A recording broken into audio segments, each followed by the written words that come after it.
एक classic powerful मनोविज्ञान की तकनीक है जिसे ट्रांसफरेंस कहते हैं। ये वही तकनीक है जिसे सिगमंड फ्रायड ने अपने मरीजों पर इस्तेमाल किया। फ्रायड के पास आने वाली बहुत सी औरतें उनसे इतना इम्प्रेस जाती थीं कि उन्हें प्यार समझने लगती थीं। ये हुआ कैसे? फ्रायड उनके बचपन की यादों को, खासकर उनके पिता से कनेक्टेड भावनाओं को सामने लाते थे। बचपन के जज्बात एक ऐसा दरवाजा होते हैं जिसे अगर सही तरीके से खोला जाए तो सामने वाला आपके करीब आने से खुद को रोक ही नहीं पाएगा।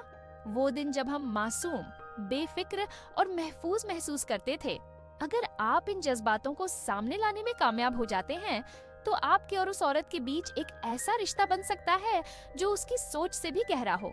वो खुद को एक ऐसे शांत, समझदार और दूर रहने वाले शख्स के रूप में पेश करते थे जो सिर्फ सुनता है। नतीजा, उन औरतों ने अपनी भावनाएं फ्रायड पर प्रोजेक्ट करना शुरू कर दी। आप भी ऐसा कर सकते हैं।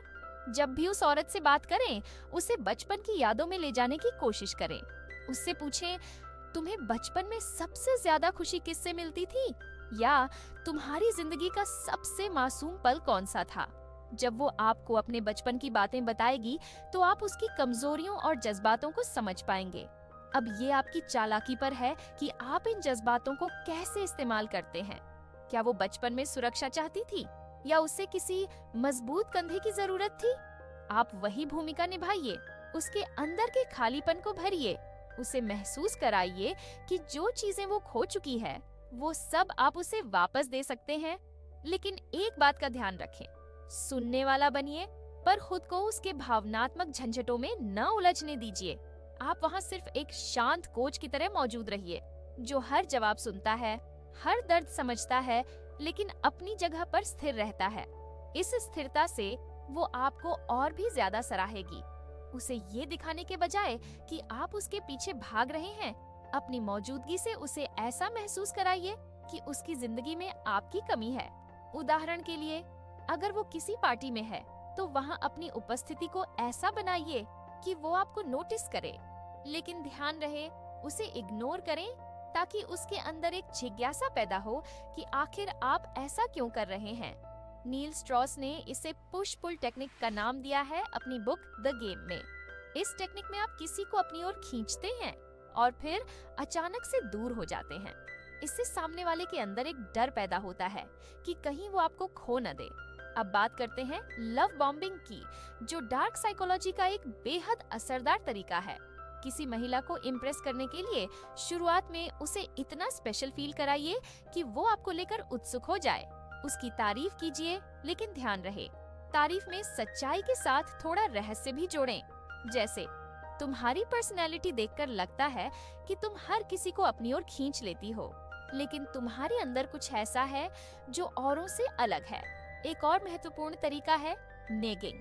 इसका मतलब है तारीफ और हल्की आलोचना का ऐसा कॉम्बिनेशन बनाना कि सामने वाला व्यक्ति खुद को साबित करने के लिए आपकी ओर आकर्षित हो। उदाहरण के लिए, अगर वो अपने स्टाइल को लेकर बहुत कॉन्फिडेंट है तो कहिए, तुम्हारा स्टाइल वाकई अलग है, शायद इसलिए कि तुम एक्सपेरिमेंट करने से नहीं डरती, लेकिन मुझे लगता है कि तुम्हारे पास और भी बेहतर ऑप्शंस हो सकते हैं। मनोवैज्ञानिक कहते हैं कि इंसान की सबसे बड़ी कमजोरी उसकी अपनी राय होती है। अगर आप उसे उसकी राय पर शक करने पर मजबूर कर दें तो वो आपकी राय को ज्यादा महत्व देने लगेगा। ट्रायंगुलेशन एक और शानदार तरीका है।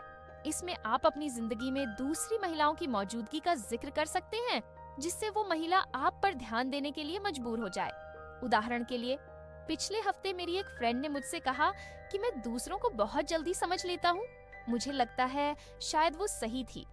इससे वो महिला आपको समझने की कोशिश करेगी और खुद को आपके करीब लाने की कोशिश करेगी।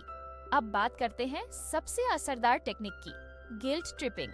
किसी महिला को उसकी भावनाओं के जरिए कंट्रोल करने का ये तरीका बेहद कारगर है। जैसे, मुझे लगता था कि तुम मुझे समझोगी, लेकिन शायद मैं गलत था। इस तरह के शब्द उसकी भावनाओं को आपके लिए और मजबूत बना सकते हैं। डार्क साइकोलॉजी और डार्क एनएलपी की बुक्स जैसे डार्क साइकोलॉजी सीक्रेट्स और द आर्ट ऑफ मैनिपुलेशन में बताया गया है कि अगर आप किसी के दिमाग और दिल को गहराई से समझ सकते हैं तो आप उसकी जिंदगी पर पूरा नियंत्रण हासिल कर सकते हैं। आपको उसके दिल और दिमाग के बीच खेलना आना चाहिए। सीधा सपाट तरीके से बात करने वाले अक्सर हार जाते हैं, लेकिन जो लोग अपने इरादों को छिपाकर धीरे धीरे किसी की जिंदगी में उतरते हैं, वही असली बाजीगर होते हैं। जैसे कोई चतुर मकड़ी अपने शिकार को जाल में उलझा लेती है, वैसे ही आपको अपनी चालें बिछानी है। जब तुम किसी ऐसे हाई क्लास महिला से मिलते हो जो तुम्हें देख तो लेती है पर नोटिस नहीं करती, पहला कदम क्या होगा? खुद को ऐसा बनाओ कि वो तुम्हें देखने पर मजबूर हो जाए। लेकिन ध्यान रखना, ज्यादा उत्सुकता दिखाना नुकसानदायक होगा। एक रिसर्च के अनुसार अगर आप किसी को पाने की चाहत दिखाते हो तो आपकी अहमियत कम हो जाती है। इसे कहते हैं रिवर्स साइकोलॉजी। अब मान लो तुमने पहली मुलाकात में खुद को सहज और आत्मविश्वासी दिखाया। बात सिर्फ दिखने तक सीमित नहीं है। तुम्हारा आत्मविश्वास उसकी सोच में तुम्हारा प्रभाव डालना चाहिए। उसे महसूस होना चाहिए कि तुम साधारण नहीं हो। जैसे इतिहास में ड्यूक डे लोज़ान ने डचेस द मोंपेंसिए को प्रभावित किया था। वो कभी ज्यादा उत्सुक नहीं दिखे, लेकिन हमेशा आसपास मौजूद रहे। और फिर धीरे धीरे डचेस ने खुद उनसे बात करने का प्रयास किया। असली राज ये था कि ड्यूक ने खुद को उसके लिए पहेली बना लिया था। उसे समझने की कोशिश डचेस की बेचैनी बन गई। अगला कदम है विरोधाभास पैदा करना। इंसान हमेशा उन चीजों की ओर खींचता है जो जटिल और रहस्यमयी होती हैं। खुद को ऐसा बनाओ कि वो तुम्हारे बारे में सोचने पर मजबूर हो जाए। कभी कभी उसे अपने करीब आने दो और कभी कभी खुद दूर हो जाओ। इसे कहते हैं पुश एंड पुल स्ट्रेटजी। ये नजरिया इतना असरदार है कि मशहूर लेखक रॉबर्ट ग्रीन ने अपनी किताब द आर्ट ऑफ सेडक्शन में इसे एक सुनहरा नियम बताया है। अब सोचो, जोसेफिन दे बोहरने का उदाहरण लो। उसने नेपोलियन बोनापार्ट जैसे व्यक्ति को कैसे अपने जाल में फंसाया। नेपोलियन जैसे ताकतवर इंसान के पास दुनिया भर की महिलाएं थीं, लेकिन जोसेफिन अलग थी। वो उसे कभी अपने करीब आने देती और कभी दूर चली जाती। उसने अपने जादुई पत्रों और अनदेखी करने की कला से नेपोलियन को दीवाना बना दिया। इसीलिए खुद को ऐसा बनाओ कि वो तुम्हारे बिना अधूरा महसूस करे। तीसरा कदम है अपनी भाषा और अंदाज को निखारना। तुम्हारी आवाज, तुम्हारा अंदाज और तुम्हारी बातचीत, ये सब तुम्हारे व्यक्तित्व का हिस्सा है। जब तुम किसी से बात करो तो उसकी आंखों में देखो, उसे ये महसूस कराओ कि वो सबसे खास है, लेकिन हर बार थोड़ा रहस्य भी बनाए रखो। साइकोलॉजिस्ट डॉक्टर चिल्डिनी ने अपनी रिसर्च में बताया है कि लोग उन चीजों की ओर ज्यादा आकर्षित होते हैं जो दुर्लभ और असामान्य होती हैं। खुद को साधारण मत दिखाओ। अपने कपड़े, चाल ढाल और यहाँ तक कि अपनी खुशबू तक पर ध्यान दो। द सीक्रेट माइंड किताब के लेखक केविन होगन कहते हैं कि आपकी खुशबू भी आपके व्यक्तित्व को और ज्यादा आकर्षक बना सकती है। अब बात करते हैं सबसे जरूरी कदम की। उसे ये महसूस कराना कि वो तुम्हारे बिना अधूरी है। हर मुलाकात में ऐसा कुछ कहो या करो जिससे वो तुम्हारे बारे में सोचने पर मजबूर हो जाए। लेकिन ध्यान रखना, कभी भी खुद को उसके लिए आसानी से उपलब्ध मत बनाओ। डार्क साइकोलॉजी और डार्क एनएलपी के विशेषज्ञों का मानना है कि अगर आप किसी के भावनात्मक केंद्र पर वार कर सको तो वो इंसान आपके प्रभाव में आ जाता है। उदाहरण के तौर पर, जब आप उससे मिलते हो तो उसकी सबसे बड़ी कमजोरी या चाहत को पहचानो। फिर धीरे धीरे उस कमजोरी को सहलाओ और उसे ये एहसास दिलाओ कि सिर्फ तुम ही उसकी इस चाहत को पूरा कर सकते हो। एक और जरूरी बात, कभी भी उसकी उम्मीदों को पूरी तरह से पूरा मत करो। हमेशा कुछ अधूरा छोड़ दो ताकि वो तुम्हारे पास वापस आने की वजह ढूंढती रहे। हर इंसान के अंदर कुछ न कुछ ऐसा होता है जो उसे कमजोर बनाता है। कोई अपनी शक्ल से परेशान होता है तो कोई अपने करियर को लेकर चिंतित। कुछ लोगों को अपने भविष्य की फिक्र होती है और कुछ को अपनी योग्यता पर शक। ये वो खालीपन है जो हर इंसान महसूस करता है, चाहे वो बाहर से कितना भी खुश और संतुष्ट दिखे। लेकिन यही वो जगह है जहाँ तुम्हें खेल खेलना है। जब तुम उसके इस खालीपन को पहचान लोगे और उसे ये महसूस कराओगे कि तुम उसकी इस कमी को पूरा कर सकते हो, तब वो तुम्हारे प्रति आकर्षित होनी शुरू हो जाएगी। सोचो, जब वो महिला खुद को किसी के सामने असुरक्षित महसूस करती है, तब क्या होता है? यही वो समय होता है जब वो सबसे ज्यादा ध्यान और स्नेह चाहती है। यही वो वक्त है जब तुम्हें उसके करीब आना है। रिसर्च कहती है कि जब लोग किसी कमी या कमजोरी से जूझ रहे होते हैं, तो वो उस व्यक्ति की ओर ज्यादा खींचते हैं जो उन्हें वो कमी पूरी करने का भरोसा दिला सके। इसे समझने के लिए मशहूर मनोवैज्ञानिक डॉ रॉबर्ट ग्रीन की किताब द आर्ट ऑफ सेडक्शन का जिक्र किया जा सकता है। उन्होंने लिखा है कि असली आकर्षण तब पैदा होता है जब आप किसी की गहरी इच्छाओं और असुरक्षाओं को समझते हैं। उदाहरण के तौर पर क्लियोपैट्रा और जूलियस सीजर की कहानी को देखो। क्लियोपैट्रा ने सीजर के अंदर छिपी महत्वाकांक्षाओं और असुरक्षाओं को बखूबी समझा। वो अक्सर अपने पूर्वज अलेक्जेंडर द ग्रेट की बात किया करती थी, जो सीजर के लिए प्रेरणा और चुनौती दोनों था। सीजर को खुद को क्लियोपैट्रा के सामने साबित करने की जरूरत महसूस होने लगी। यही वो चाल थी जिसने सीजर को क्लियोपैट्रा का दीवाना बना दिया। अब सवाल ये है कि इसे अपने जीवन में कैसे लागू किया जाए। सबसे पहले तुम्हें उस महिला की बातें ध्यान से सुननी होंगी। उसकी छोटी छोटी बातों से उसकी असुरक्षाओं को पहचानने की कोशिश करो। जब तुम्हें ये समझ आ जाए कि वो किस चीज को लेकर चिंतित है या क्या उसे अधूरा महसूस कराता है, तो उसे ये जताओ कि तुम वो कमी पूरी कर सकते हो। लेकिन याद रखना, ये सब बेहद सधे हुए तरीके से होना चाहिए। नेक्स्ट चीज है उसकी तारीफ करना, लेकिन इस तरीके से कि उसे खुद पर गर्व महसूस हो। जब कोई तुम्हारी तारीफ करता है तो तुम्हारे अंदर एक सकारात्मक ऊर्जा पैदा होती है। यही बात उस महिला के साथ भी लागू होती है, लेकिन सीधी सपाट तारीफ करने से बचो। उसे ऐसा महसूस कराओ कि तुम उसकी सबसे अनोखी और खास बातों को पहचानते हो। जैसे जान पोइसॉन, जो बाद में मार्की दे पोम्पादूर बनी, ने फ्रांस के राजा लुई 15 को आकर्षित किया।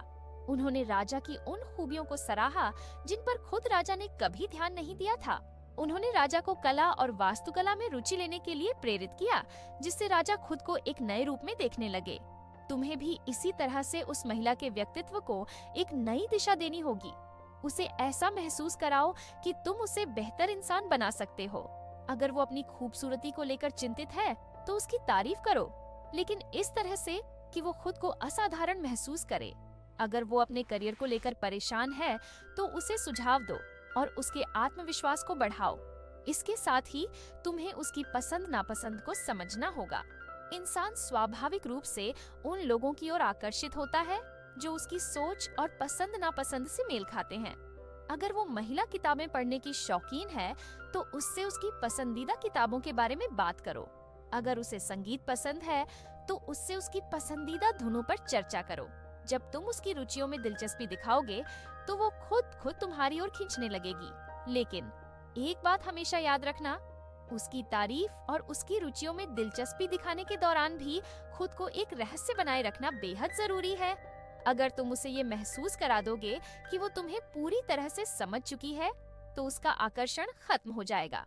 उसे ये महसूस होना चाहिए कि तुम्हारे बारे में जानने के लिए अभी बहुत कुछ बाकी है। डार्क साइकोलॉजी और एनएलपी पर आधारित किताबें जैसे डार्क सेडक्शन और द सीक्रेट माइंड बताती हैं कि इंसान उन चीजों की ओर ज्यादा आकर्षित होता है जो उसे चुनौतीपूर्ण लगती हैं। इसलिए कभी-कभी खुद को उसकी पहुंच से थोड़ा दूर रखो। उसे तुम्हारे करीब आने की कोशिश करने दो। ये पुश एंड पुल स्ट्रेटजी बेहद कारगर होती है। महिलाएं उन पुरुषों की तरफ आकर्षित होती हैं जो उनका ध्यान बनाए रखते हैं और उन्हें बार बार चौंकाते हैं। यह न सिर्फ उनके दिमाग में आपकी जगह पक्की करता है, बल्कि उन्हें यह भी महसूस कराता है कि उनके जीवन में आप जैसा कोई और नहीं हो सकता। यहाँ पर सस्पेंस और सरप्राइज का जादू चलता है। अध्ययन बताते हैं कि अनिश्चितता और नवीनता का मिश्रण लोगों को लंबे समय तक उत्साहित बनाए रखता है। कैलिफोर्निया यूनिवर्सिटी के एक अध्ययन में पाया गया कि जब व्यक्ति को अप्रत्याशित अनुभव मिलते हैं तो उनके दिमाग में डोपामाइन का स्तर बढ़ता है। डोपामाइन वही केमिकल है जो खुशी और उत्साह की भावना देता है। तो जब आप अपने व्यवहार में अप्रत्याशितता लाते हैं तो आप उस महिला के मस्तिष्क में उसी डोपामाइन को ट्रिगर करते हैं। मान लीजिए आपने किसी महिला से पहली बार बात की और उसने आपको एक शांत, गंभीर इंसान के रूप में देखा। कुछ दिनों बाद जब वह आपको किसी पार्टी में देखती है और आप एक आत्मविश्वास से भरे, मजाकिया और बेपरवाह व्यक्ति की तरह व्यवहार करते हैं, तो वह सोच में पड़ जाएगी, अरे ये तो मैंने सोचा था उससे कहीं अलग है। ये मनोवैज्ञानिक तकनीक न केवल उसे आपके बारे में और जानने के लिए प्रेरित करेगी, बल्कि उसे आपके व्यक्तित्व की ओर और खींचेगी। ऐसे छोटे छोटे बदलाव करना बहुत कारगर होता है। उदाहरण के लिए, अगर आप उसे किसी कैफे में मिलते हैं तो अगली बार किसी आर्ट गैलरी में मिलने का प्रस्ताव दें। उसे यह महसूस होना चाहिए कि आप एक ऐसा व्यक्ति हैं जो न केवल खुद को बेहतर बना रहा है, बल्कि उसके जीवन में भी नए रंग भर सकता है। फ्रेंच इतिहास में जान पॉसों का नाम आपने सुना होगा। वह लुई 15वीं की प्रेमिका बनी और उन्होंने इसे संभव बनाया अपने अप्रत्याशित और रोमांचक स्वभाव से। उन्होंने हर बार अपने लुक, अपनी बातचीत और अपने इर्द गिर्द के माहौल में कुछ नया किया। लुई पैमर को हर बार ऐसा लगा जैसे वह जीन को पहली बार देख रहे हों। यह वही है जिसे आप पीकॉकिंग कहते हैं, खुद को इस तरह से प्रस्तुत करना कि सामने वाले की नजरें आपसे हट ही ना पाएं। आपको अपने पहनावे, बातचीत और यहाँ तक कि अपनी खुशबू तक पर ध्यान देना होगा। एक बार उसने आपके कपड़ों की तारीफ की तो अगली बार कुछ ऐसा पहने जो एकदम अलग हो। अगर उसने आपके परफ्यूम को नोटिस किया तो अगली बार कुछ नया ट्राई करें। ये छोटे छोटे बदलाव उसे बार बार आपकी ओर आकर्षित करेंगे। और हाँ, कभी कभी अपने शब्दों से ज्यादा अपने कामों से बोलें। अपने किसी काम या व्यवहार से उसे यह महसूस कराएं कि आप उसके लिए कुछ भी कर सकते हैं। ऐसा कोई छोटा सा काम करें जिससे वह देख सके कि आप कितने वफादार और समर्पित हो सकते हैं। पॉलिन बोनापार्ट और जूल्स डी कॉर्नेविल की कहानी एक बेहतरीन उदाहरण है। पॉलिन, जो अपनी अस्थिर प्रवृत्ति के लिए जानी जाती थी, कभी किसी पुरुष के साथ लंबा रिश्ता नहीं रख पाई। लेकिन जब जूल्स ने उनके दांत के दर्द को दूर करने के लिए अपनी खुद की एक स्वस्थ दांत निकलवा दिया, तो पॉलिन का दिल उनके लिए धड़क उठा। यह वही पल था जब पॉलिन ने जूल्स को अपने जीवन में खास जगह दी। आपको इतना बड़ा कदम उठाने की जरूरत नहीं है, लेकिन अपने लक्ष्य के लिए छोटे छोटे बलिदान करने से पीछे मत हटें। अगर वह किसी समस्या में है तो उसकी मदद के लिए आगे बढ़ें, लेकिन ध्यान रखें, मदद करने का तरीका ऐसा होना चाहिए कि वह आपको देखे बिना रह न सके। मिसाल के तौर पर, अगर वह ऑफिस के किसी प्रोजेक्ट में अटकी हुई है तो उसे समाधान दे, लेकिन इस तरह कि उसे लगे कि आप उसके लिए सबसे खास हैं। एक और चीज जो बहुत काम आती है वह है छोटी छोटी डिटेल्स पर ध्यान देना। उसने जिस रंग की ड्रेस पहनी थी या उसके पसंदीदा गाने के बोल, ऐसी चीजें याद रखना और सही समय पर इनका जिक्र करना उसे यह महसूस कराता है कि आप उसे लेकर बहुत गंभीर हैं। एक बार उसे आपकी वफादारी और समर्पण का अनुभव हो गया तो वह खुद ब खुद आपकी ओर खींच जाएगी। लेकिन इसे हासिल करने के लिए आपको उसकी हर जरूरत को समझना होगा।